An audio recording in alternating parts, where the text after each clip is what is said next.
Hey, what's going on? This is the Convo for Oak Ridge Ford, Norman, London, Mike, and Cheektowaga. It is Sunday, April 9th, 2023. The Leafs coming off a 7-1 win over the Montreal Canadiens at Scotiabank Arena. Mike, usually they lose these types of games to these types of teams, but not last night. They got it done in emphatic fashion, padding stats, and nearly losing another goaltender. Good morning. Good morning, Norm. I'll just say this. Yes, of course they won this game because there was no pressure on them. When, they play Columbus or Chicago in January and they're in a race for second place, that's when they spit the bit. But last night they're home and cooled out. They have second place guaranteed. All you really are doing now is load managing and making sure players aren't getting hurt. And as we'll talk about in a minute, somebody did get hurt. It threw a scare into everybody. But, Montreal's a terrible team right now. They want to lose because they'll improve their odds of getting Connor Bedard. So in that instance, I would have preferred Montreal win and lessen their chances of getting Connor Bedard. But, it was a good victory for the Leafs. They sat a number of players due to bumps and bruises, and the Habs are just playing off the string. Now you've got 3 games left, 3 meaningless games before the start of the playoffs, and right now, if they could wrap all their players in bubble wrap, that would be a good thing. Jed Alexander did not face a shot in the 90 seconds he played at the end of the game, an emergency call up. What a story he will be able to tell his family for the rest of his life. The guy probably woke up in some bed completely inebriated from the night before, and then he gets a phone call, and there he is on the ice on one of the biggest hockey stages in the world. What an incredible story that is, Mike. And you talked about load management. Really, the load management has to focus on the 3 guys who will be considered the triumvirate tasked with helping to push this team through the first round. And that is, of course, Matt Murray, Ilya Samsonov, and Joseph Woll. 3 games to go.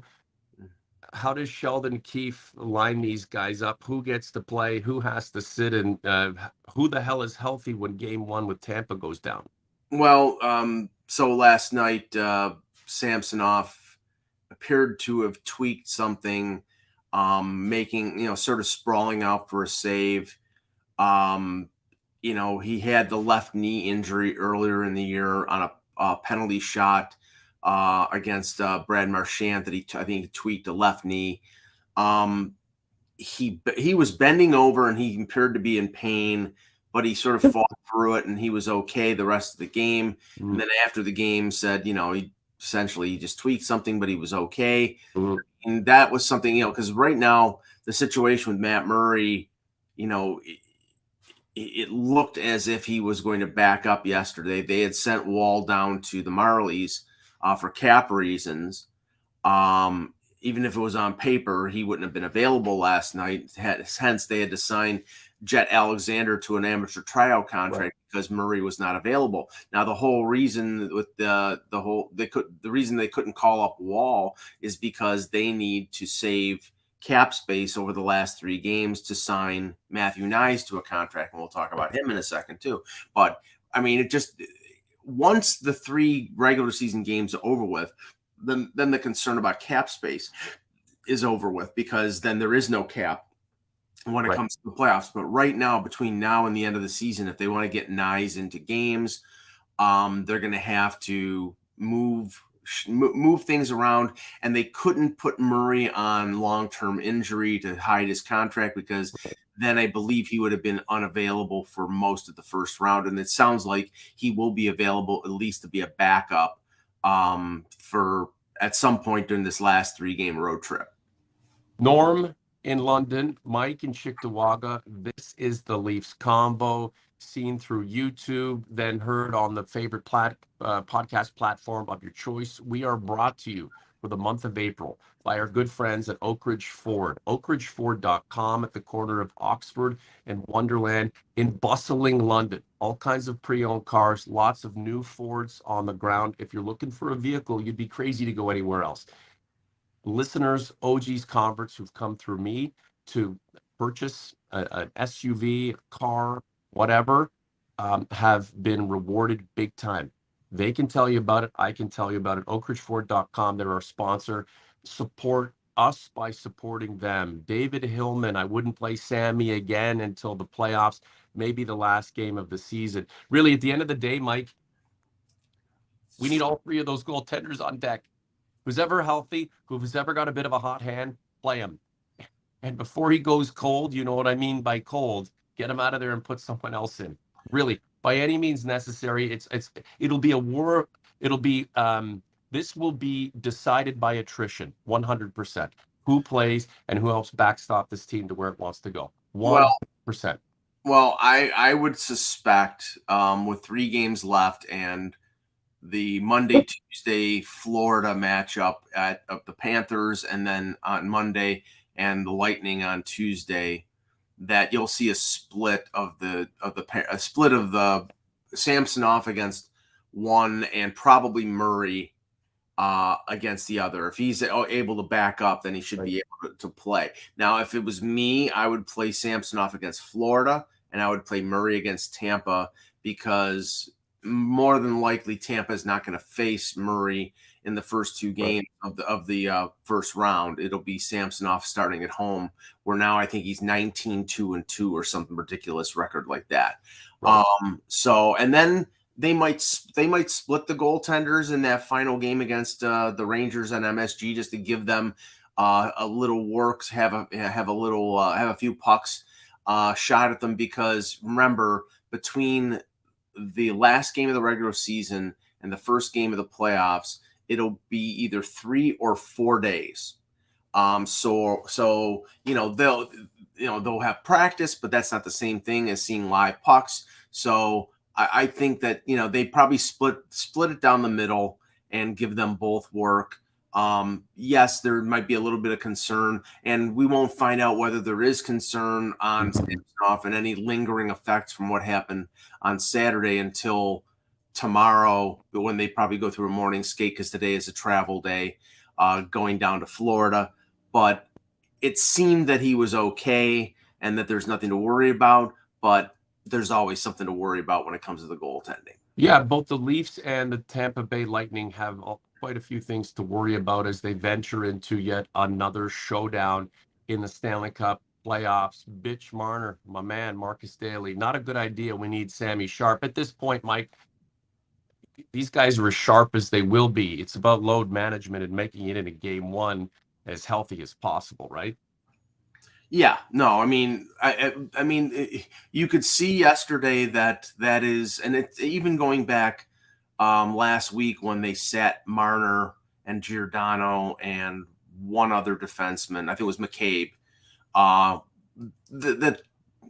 The call of the day is load management now, especially now that there's nothing to really accomplish other than personal marks. Right. And Matthews gets goal number 39 yesterday. Marner gets 3 points. So Marner is at 98. Yep. Matthews is at 39 goals. Matthews would probably like to get to 40, and I think the chances are more than likely he will in 3 games. And Marner 2 points if he does that. And then honestly, like again, and I've said this and I'll continue to say this. That game against Tampa, I don't think it's running scared to say, okay, we're going to sit Tavares, we're going to sit Marner, we're going to sit Matthews. If you have to go 11-7, and you might not be able to call somebody up, but I'm just saying I would be in favor of self-preservation, because as well as I, based on like what Tampa did against the Rangers last Wednesday, where they went after Jacob Trouba, and Corey Perry was doing his usual Mau act, and you have Belmar and Killorn and Maroon. I mean, they are a team that's going to send messages, and there are not many players. I mean, there are a few players on the Leafs that can send messages back, and they should be in the lineup. But I don't think it's stupid to hold them out in that game, and I think the Leafs should do that. What the hell does that game matter? Remember last year, the game that these two played before the playoffs? It was a complete clusterfuck. And really, what did it generate that lent to the outcome of that series, right? Tampa, they did what they had to do. The Leafs, we were all freaking out about how the Leafs wouldn't be able to perform against them, and the Leafs had a chance to close the series in Game 6 and did not. It had nothing to do with what happened in, that Game 80, Game 81 of the regular season schedule. That's the thing, Mike. Tampa doesn't give a shit, right? They're just bullies. They know how they have to play, whether it works for them or not. They're just going to try to run roughshod over the opposition. They know the Leafs aren't really going to push back physically. The Leafs can push back with the power play, push back with other aspects of the overall composition of a game that may allow them to get by Tampa once and for all, and that would be great if that's the case. But in this game, um, there's no need to posture at all, and it lends to an additional question is when the series starts, Tampa obviously kind of speed wobbling into the playoffs the way they are, not at their very best. Knowing what they know about the Leafs goaltending situation, never mind, just how fragile the Leafs mentality can be. What the hell is their game plan? What are they going to do? Are they going to try to take these goaltenders out? I mean, whether it's in your face or subtly, you've got to think that's something that's weighing on the Leafs' mind and a factor that Tampa would like to have work in their favor when the playoffs begin. Well, I don't, like I said, I don't put anything past Tampa. I'm not saying they're going to go out and try to like undercut Austin Matthews' knee or something like that. But if they throw some hits and they ding some of the Leafs up in that final game, so much the better. I mean, it is going to be a war of attrition as much as it is a war of talent between these two teams. So if you can throw it gives some bumps and bruises to a couple Leafs players in a meaningless game, then yeah, so be it. And that's why I said, I would sit out those guys. And if you want to battle against the Leafs, then battle against Luke Shen and Wayne Simmons and a couple of the Leafs tougher players, and sort of go mano a mano with their nuclear weapons. And then in game one, then it can be skill on skill. But that's why it's like, I mean, I don't think it's turtling or dodging or anything like that nature. I think it's smart. And I think if you, by playing your players against Tampa in a meaningless game, you're just begging for trouble. Skill on skill in game one, Mike. We know that the Leafs outweighed Tampa mano on mano when it comes to skill. And that's not all that is required to win this series. What I'm concerned about is the way that Tampa plays, the bravado that it has, whether it's a justified bravado based on how this team is performing right now and its reality, because it's not as great as a lot of it is probably it thinks it has. But I worry that they're going to take liberties not only with the guys, the skaters, but the goaltenders, knowing that the Leafs situation between the pipes is pretty fragile. That's what I'm concerned about. I mean, it's possible. I mean, we saw. What do they care? Why not? What the hell? If this is their last stand, Mike, as part of this dynastic group, then fuck, go up with a bang. It's possible, but we saw what Ottawa did to Florida in a game that was meaningless to the Senators because they were pretty much out of the playoffs. They seemed to be going at Alex Lyon, but Tampa, jabbed at Igor Shesterkin in that game on Wednesday. So that's the reason why. Also, I mean, I'm sure that these teams have very detailed scouting reports, but the last thing you want to do is give the team that you're going to face up to 7 times over the next couple weeks. The last thing that you want to do is give them a sneak preview of the goalie that they're going to face in games 1 and 2 in Tampa. So that's why I play Murray or I play Wall against Tampa on Tuesday and not Samsonov. Okay. I'm excited to talk about this series because I'm getting amped up, and I know the OGs and converts are with 3 regular season games to go, and we're inside, we're We're outside a week and a bit of the Stanley Cup playoffs getting going. Mike, the Leafs behind the Oilers have the best power play in the league. Last night going 4 for 6. So here's something, and I'm reading in the chat as I'm listening to your wisdom, Mike. Axe 18. I like Gustafsson on the power play way more than Riley. Gustafsson had 3 assists last night. Mm-hmm. Does that mean anything to you? Not a thing. Not a thing. Now, the reason being is that I don't think you can afford to go 11-7 in the playoffs. I don't think you can afford to have a pure power play specialist, which Gustafsson would be, because I don't care what his numbers are. Traditionally, throughout his career, he's been a liability 5-on-5.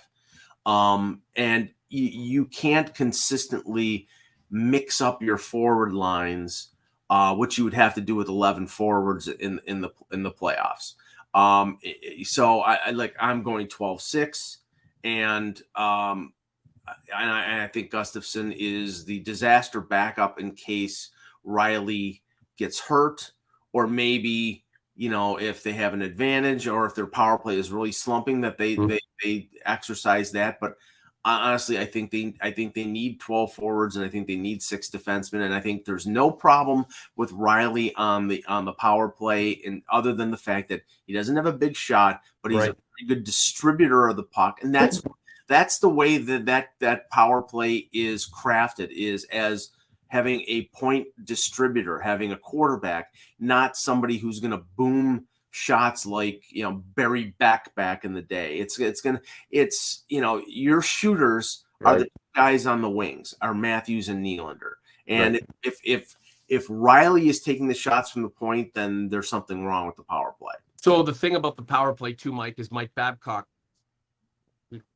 once said that the Leafs' toughness is their power play, and to this day, that is a concept that remains true. So there's two things happening here, right? Not as much as it was in Babcock's day. I mean, the whole purpose of all the moves that the Leafs made at the deadline is to make them more of a, there is a pushback, and you saw last night, when Michael Bunting got cross-checked by Joel Edmondson, you had Wayne Simmons go after Edmondson. Now, I don't think Simmons is going to be in the lineup as part of the starting 12 in Game 1, but at some point during the Tampa series, he may be in there because they're going to need somebody to respond to the antics of Perry or Maroon or those guys. So, and I think that, it'll be limited minutes. It'll be probably 5-6 minutes at most, because they don't want to it's more likely for it to happen at home, because then they'll have the last change. But I do think that there is a possibility, based on, the toughness throughout that Tampa lineup, that you see Wayne Simmons in there at some point. But there is more pushback now than just the power play. And, you've got McCabe, you've got Schenn, you've got Simmons, you've got Lafferty and a few others, but down deep, this team is still a skill team. And looking at the stats right now, the Oilers have the best power play in the league, 32.5%. The Leafs are number 2 at 26.1, and right behind them, guess who? Tampa Bay Lightning, 25.9. And I'm not saying that the Leafs' power play toughness supplants the general improvement of toughness throughout the Leafs lineup through the acquisition. I'm not saying that, but one will offset the other. Here's the thing, though, Mike. If Tampa gets crazy and acts like a bunch of jokers to start the series, and the Leafs get up with a man advantage a few times, whether in the first or halfway through the game, the Leafs got to jump on it. Because if the Leafs rip their sticks too tight and can't complete or take advantage of that extra man opportunity, the Tampa's just going to keep going at them, because they're going to know that the Leafs don't have the nerve to take what was given to them and make the most of it. So that and that's the thing, right? Everyone says, or people who don't like any kind of physicality and who think that the Leafs are just, more skilled than Tampa, and it will show in the end. And that may indeed be true, right? believe that the Leafs will get the man advantage and score on the power play. But if when the playoffs start, they fail to do so, that just gives Tampa more opportunity to uh, seduce the Leafs and bring them into the trenches, start bullshit with them, and just deal with the fact that they may be down a man here or there, knowing that the long game, getting the Leafs off of their game, is the better way to go. The odd penalty kill here and there be damned. Well, I mean, the one accurate point of that adage from Mike Babcock is one way to neutralize the toughness of Tampa Bay is to make them pay with power play, with the Leafs scoring power play goals. That will neuter them. If the Leafs score a couple power play goals in game one. If Sorry? That's the thing, Mike. If, right? It's still a concept until it's done. You can get your power play, but you have to bury the chances. And if they do and take the lead, that takes Tampa to a different mindset, because it's shit, we're down 3-0. We've got to stop the funny business. And we've got to try to play skill to skill. And if in that circumstance, if the Leafs are indeed the more skilled team with hints of toughness throughout, then they'll give themselves a chance. So maybe it does all come down to the power play and health between the players.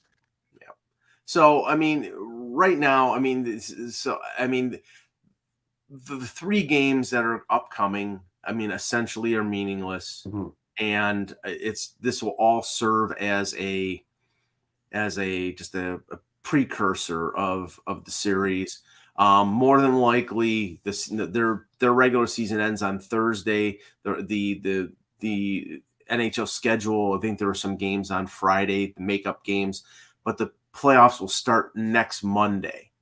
Now, whether the Leafs start Monday or Tuesday, that'll depend on the schedule and what the networks want to do. I would think that Hockey Night in Canada, Sportsnet would want the Leafs on the first night.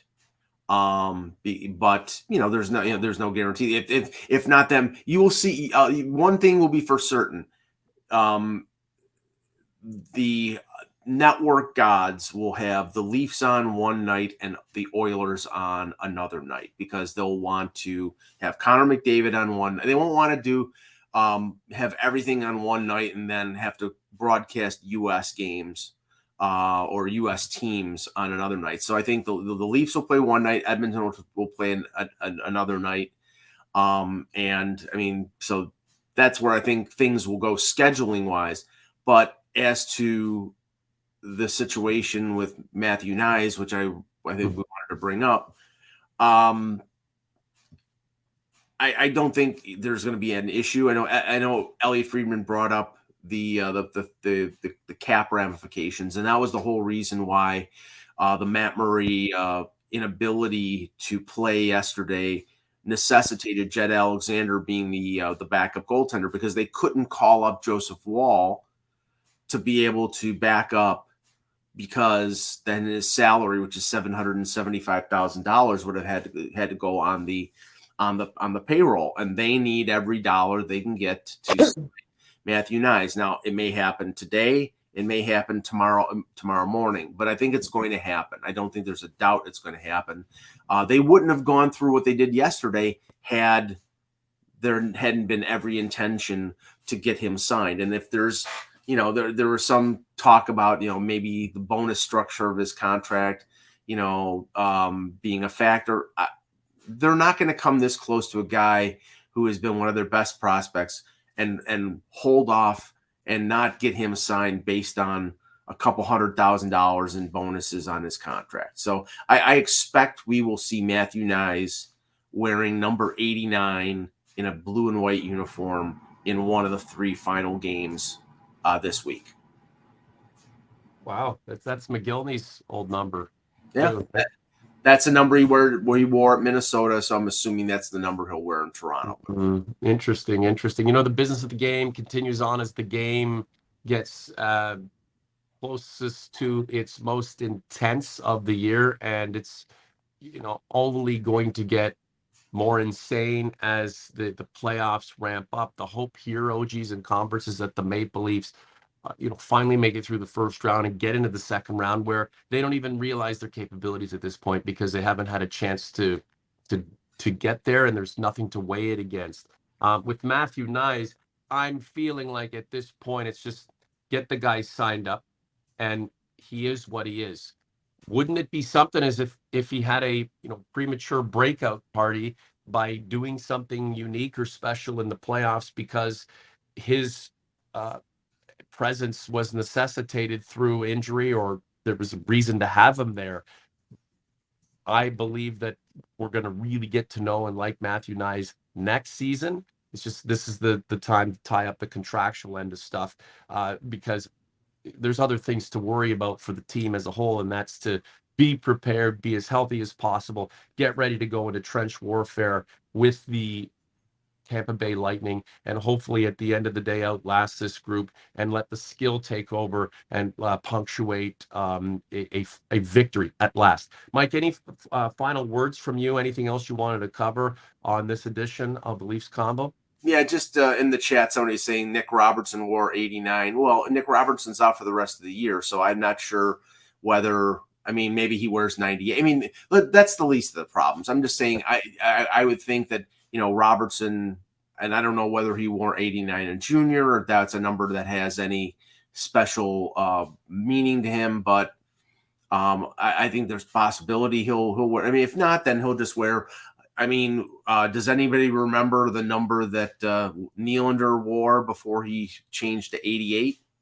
Like that's, it doesn't mean that the number that Nyes takes now will be the number that he wears. And who knows if Nick Robertson will play for the Leafs again. I mean, there's some talk that he might get traded in the offseason. I mean, who knows? Right. I'm just saying that eventually I think Nyes will wear 89, but I could be wrong. I'm just guessing. Nylander wore 29, right?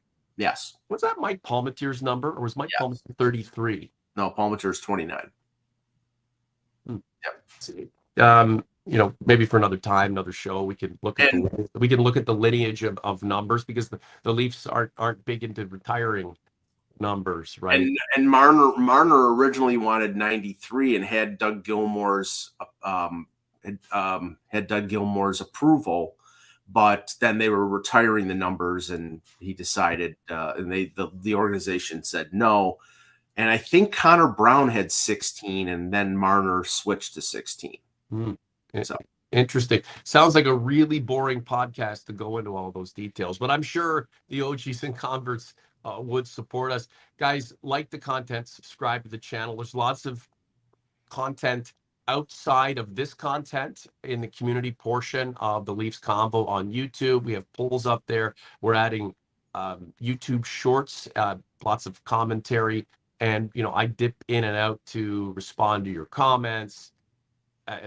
I live and breathe this platform and this project, and one, it's because I get to align myself with the legendary Michael Augello from Cheektowaga, New York, who does amazing work on Twitter Spaces after games, and of course central to everything he does, hockeybuzz.com, one of the best bloggers and columnists out there, so please read his work. But secondarily, I do what I do because I get to be connected to so many great people, many of whom I'm meeting for the very first time, who are just jumping into the platform.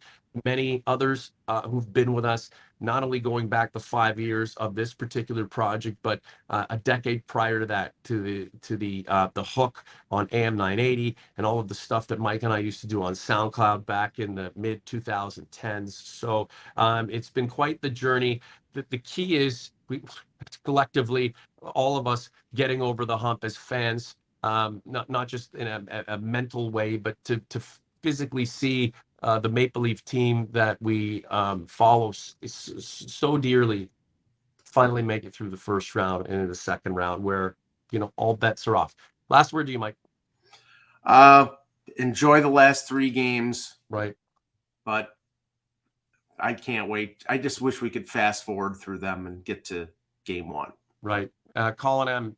Tampa or gas? Colin is the number one optimistic convert out there, and Colin, we feel you, brother. We appreciate your presence here. Now Akinzeki, he's this is a really good point.